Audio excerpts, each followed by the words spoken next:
Hey everybody, welcome back to The Loop. Wherever you are on the Mississippi Gulf Coast, I hope you're having a great day. Today we continue our study in the book of 2 Kings. Now, a lot in this book is about the kings who ruled in Israel.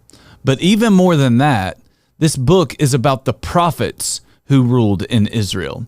In 2 Kings chapter 6, we read a story about a prophet named Elisha. God reveals to Elisha that the king of Aram is making plans to attack Israel. And so Elisha sends word to warn the king of Israel so that he can be on guard and protect his people. Elisha provides these kinds of warnings over and over again to the king of Israel, so much so that the king of Aram becomes enraged.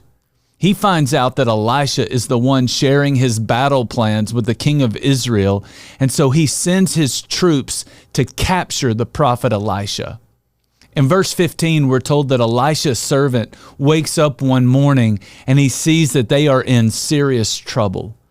Horses and chariots had them completely surrounded, but Elisha wasn't worried in the least because he was able to see things that his servant couldn't see. In verse 17, Elisha prayed, "God, open my servant's eyes that he may see."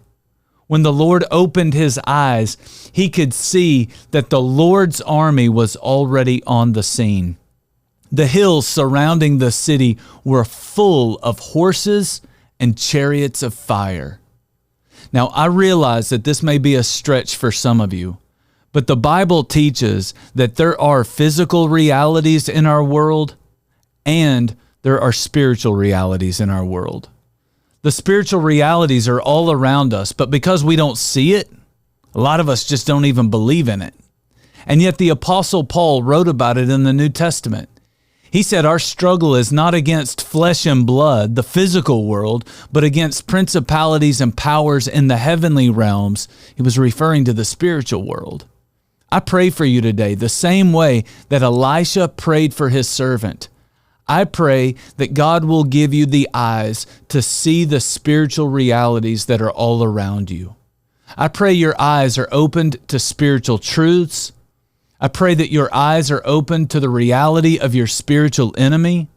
I pray that your eyes are open to realities like the Holy Spirit and even the army of God that fights for you, whether you see it or not.